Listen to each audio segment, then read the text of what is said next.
This video is all about lighting, so what we're going to do is install the Auxbeam 3-inch light pods on my 2020 Ram Rebel, show the installation of the brackets, the lights themselves, some of the wiring by my friend Chuck, and then of course show you the before and after and how much more these actually light up the night.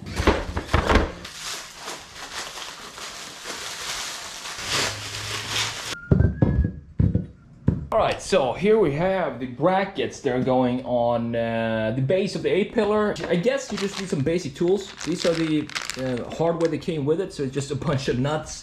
Shouldn't be that hard to do. I have no idea how to do the wiring though, so that's going to be a bit of a later problem. I guess we're going to figure that out once we're at that point. The lights that are going on are going to be these ones. As I showed you in the previous video, Auxbeam were kind enough to send me these. And I think it's going to look really cool going on the A-pillar of the truck. So yeah, let's get the brackets installed and see how this is going to turn out.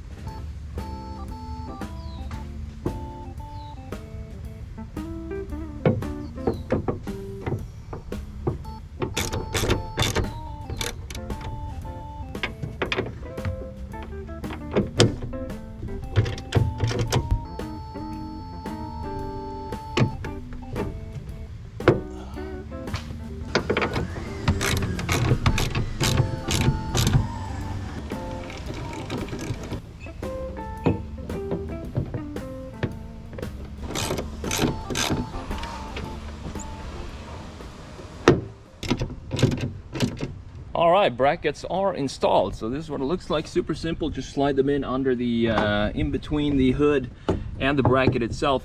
Just slide it in there. I noticed that I need to start with the top one first in order to have the clearance back there to actually slide the bottom one in. So if you're doing this yourself, just start with the top one and you should be good to go. So let's close the hood now and see if everything is still aligned, hopefully. Otherwise we have a big problem.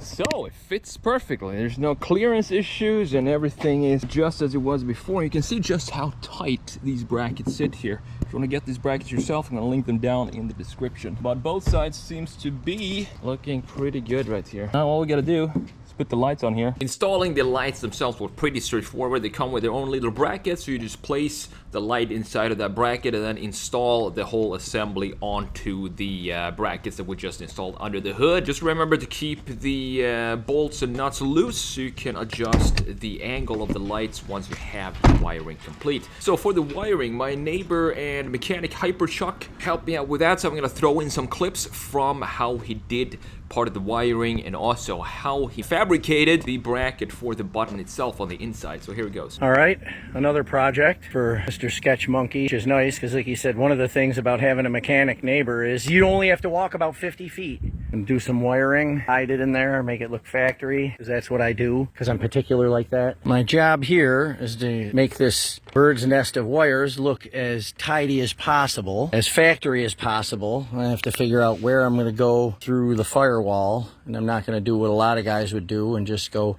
give me a big Phillips screwdriver, I'm going to just pound a hole in the firewall and we'll just run the wire through there. Or they rip a big hole in one of the rubber boots and then you're driving the truck going, why do I smell gas? Why does it smell like the engine's sitting in my lap? So, with my tie wrap collection and my innate wiring ability, I think we'll be good. Alright, getting better.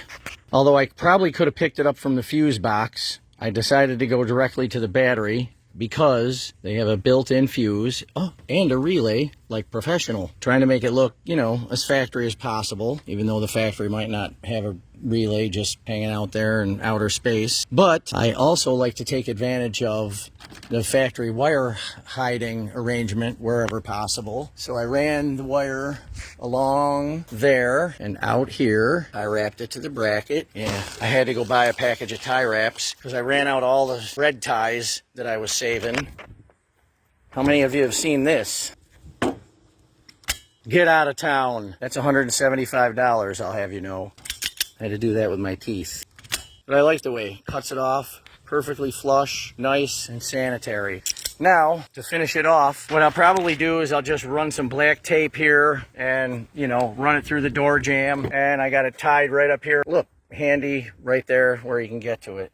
I'm kidding, of course. Okay, since I've been to 4 different places and I cannot find, unbelievably enough, a switch bracket for this little swoggle titch, what I'm gonna do, since I fabricate things, because I'm that guy, what I'm gonna do is I'm gonna just make a bracket out of what's left of my old 98 Toyota Corolla that I cut a hole in the hood so I could put in a window so you could see that high performance 180 horsepower 4-cylinder. I'll probably paint it black, you know, to match the truck. Let's measure this up. I was at Home Depot. I was like, it's about as big as my finger. Guy gives me a doorbell plate. I'm like, yeah, I'm gonna just drill a hole in the dash and put like a doorbell panel in this guy's brand new truck. Let's turn this into a switch bracket. All right, got the hole made. Bend this until it breaks off. Of course, I don't need it that long, but then I'm gonna finish trimming it up and then paint it and then mount it. All right, there's my custom made bracket for the switch. Now to put it into my drying oven. Bzzz. Yeah. Contact! You're not really going to do that, are you? Yes. That's exactly what I'm going to do. How else am I going to dry it? It's raining. All right. You don't need to watch this for 5 minutes while I sit here and burn my hands. How did it go, Chuck? Good. Looks really clean. Did you have any issues with it? I used, no, not really. I used the factory, you know, wire hiding technique there, and the extra is just tucked in there. Got the relay mounted over here. I went direct to the battery just because this way, if you ever want to have the lights on, you don't have to switch the ignition on. Okay. Plus, it wouldn't really have been ideal to go into the fuse box with this. This is really how they want you to hook it up. So since it's fused and relayed, I ran the power wire for the switch down through the grommet for the shift cable. Try to make it look factory. Exactly. It doesn't look like it's anything that shouldn't be here. It's right up in through here.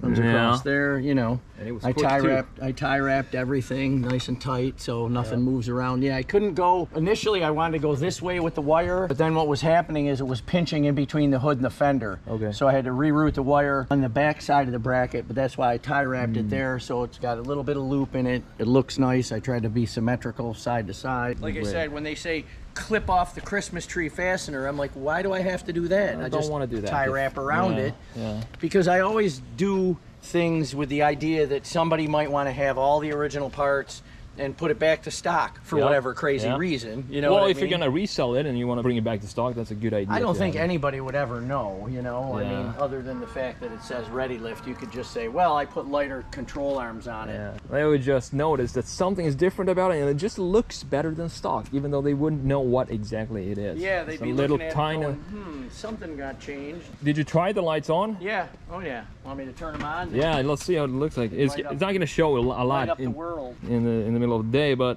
still. Oh yeah, look at that. Definitely Woo. bright. It's like a You cook an egg. second sun here. Takedown lights on a cop car. They're gonna help on the dark trails in Colorado when that time comes. I'm super happy with how this turned out. So here is the end result. The sun is setting over there, as you can see, and it's getting a little darker outside, and you can definitely starting to see just how bright these lights are, and these are gonna help out a lot when you're on the trail. As you know, as I've said before, we're moving to Colorado next year, so these lights are gonna be really useful to have when you're out on the trail. But just look at how bright these things are. It is insane, from just a 3-inch little cube. And these are linked down in the description as well. I'm gonna make a long-term review, but they're already been through a rainstorm and nothing obviously happened to them. They're still shining just as bright, and they just feel quality overall. I also want to show you how Chuck put in the switch for the lights. He chopped apart an old Toyota Corolla, and you can see that the light switch is right there. It's perfectly located because as soon as you reach under here, you're gonna feel this little switch right here, and it's super easy to just reach, and it's flush with everything else. So it's nothing that kind of sticks out and interferes with your driving in any way. If you need anything automotive work done and you're in this area, South Florida, I would definitely recommend Chuck. If you have any mechanical work that you need to get done on your car, just give him a message, and I'm gonna link his channel obviously down in the description. I got that Toyota Corolla, parts of that Corolla, hit 5 or 6 different cars now. No, it's in the right location. I figured it just like as soon as you go down, right where you want it. Click, there it goes. That's great. Definitely adds something to it. All right, Alright, so here we have the regular normal stock Ram headlights. They're not bad actually, they're pretty good. Here is the high beams, low beams, but when you turn on these pod lights right here, this is what happens. So yeah, they do shine up the entire place a lot more than just the stock. So here's off. And you can see just how much they go so high up too. So super helpful when it's pitch black out, specifically if you're out on a trail and you only go with this, and then you just pop up this, and this is with the high beams on like that. So yeah, we have a lot of light. I'm not even sure if I need the light bar at this point. I'm really happy with how this build is coming together, and if you want to follow along on this journey all the way from the beginning of this point right here, this is pretty much the beginning of this build. We still have the RCI rack, the tent, and we also have the wheels and tires coming in. Everything is ordered, we're just waiting for it to come in, and that's gonna be here on the channel as well. So don't forget to like and subscribe, and I'll see you in the next video.